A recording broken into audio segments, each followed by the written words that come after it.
Hello, everybody. I'm the okayest bassist, and just like last week, this is an iPhone.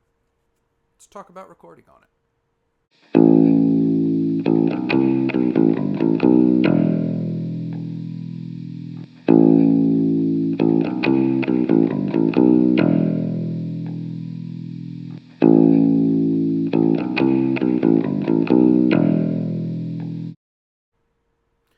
So, again, this is an iPhone 15 Pro Max. My videos have been shot on this phone until last week, and this week's video shot on my 16. Um, I started last week talking about make the videos that you want and then go from there. Now I'm going to talk to you about specifically recording on an iPhone and some of the hurdles that I've had while doing so. The first hurdle that I've had is connecting good audio. iPhones are not very open source. They don't have the ability like a standard computer to just plug something in, get whatever drivers you need, or auto install the drivers, and poof, now that peripheral is working. Um, my biggest thing has been audio. Obviously, it's a phone, it has a camera, it can record. The first thing I did was to use a shotgun mic for vlogging, plugged into the charge port using an adapter, the microphone attached directly above. It was on my tripod, and I tried using that. That microphone was meant for vlogging, so it was meant for about arm's length, if not a little closer, so about 2 to 3 feet from subject, not 8 to 10 feet away like my setup is here. That worked. It had better audio quality than simply trying to use a set of AirPods. I had multiple people who said that when I used the shotgun mic and increased its output, that it sounded better than the AirPods did. So that was the first step. The next step that I got was getting a Focusrite Scarlett Solo audio interface so that I could hook up a mic directly. It was originally meant just for the iPad so that I had better audio whenever I was live streaming. However, I figured out that it's the exact same connection from the iPad as it is to the iPhone. So I simply decided to go ahead and use that as well. As such, I ended up getting a cheap condenser microphone. This is an MXLV 250 cardioid condenser microphone with a cheap boom arm. My tripod's just a cheap Walmart one. You can get whatever tripod you want. That is where the fun kind of started. So the Focusrite Scarlett, any of the Focusrite Scarletts is my understanding, iOS allows for an interface. It recognizes this interface as a set of headphones because it has audio that I can hear and it has audio that I'm sending out. That's how the phone sees it. The user is receiving and sending audio, microphone, and speaker. Therefore, this is a headphone set. The big problem in iOS came from recording audio for an instrument. So the Focusrite, as a proper audio interface, has multiple outputs. In the case of the Focusrite Solo, it has a microphone output and an instrument output.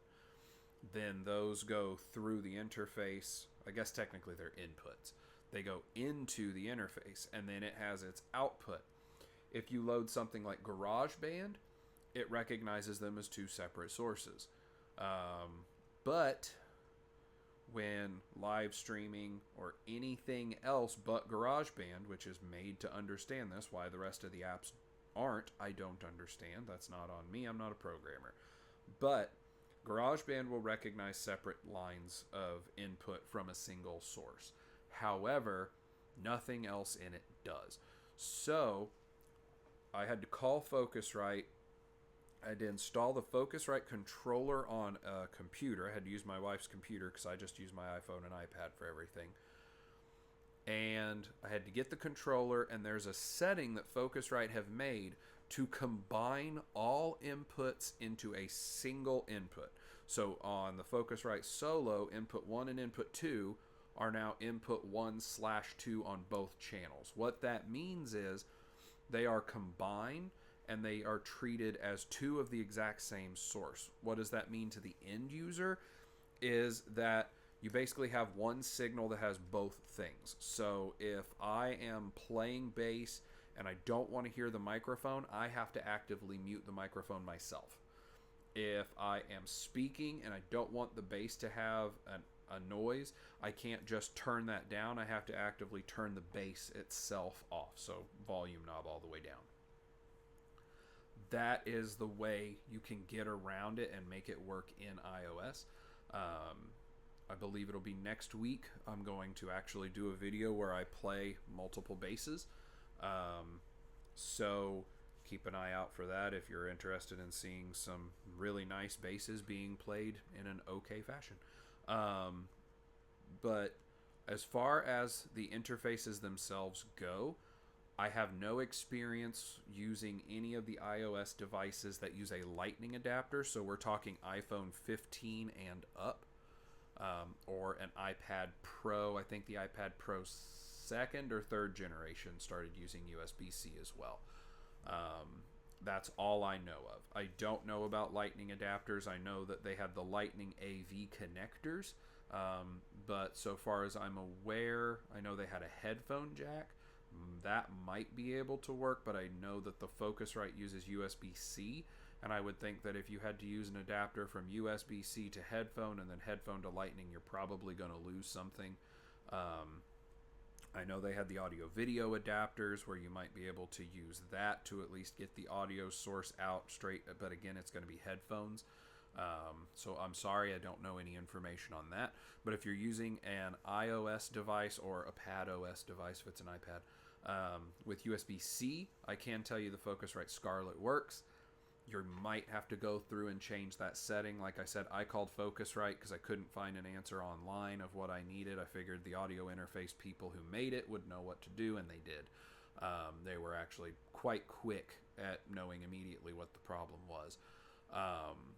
But long and short, if you're going to use an iOS device, I do recommend the audio interface. Get you some sort of microphone.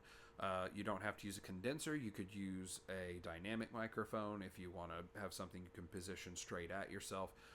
I went this route because, one, it was less expensive, and two, I'm more familiar with a cardioid shape condenser microphone. You basically set it and forget it, just like I do all the knobs on my basses. So this was simple. Mark out on the floor where the tripod goes, so I know where it goes in alignment based on where my chair goes, where my camera goes. I have marks on the floor. My wife hates it, but it's fine. It's my music room, and she has stuff in here too. The marks don't hurt anything, so we're fine. But if you've used any of this stuff, or if you have any tips on, hey, there's a thing that you've said that I can't get working, I'll try to see comments, and I always try to answer them, whether it's the week that they come out or a month later. But again, Focusrite answered my questions when it came to that. I've had to muddle my way through everything. Before recording the video last week, I attempted like 7 times to record the video, and the audio just wasn't working.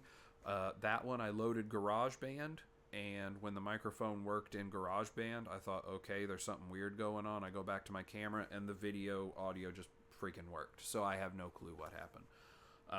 But it worked, so hey, here we are. So that's basically what I have on this. Again, it's about the same whether you're using the iPhone or the iPad. I can vouch that using the USB-C cable from the iPhone charge port to the Focusrite does supply it power, so you don't have to worry about an external power source. I've seen concerns online of, do I have to get a pass-through hub in order to hook it up? It's working just fine for me. It did on my 15 Pro Max, and it's working on my 16 Pro.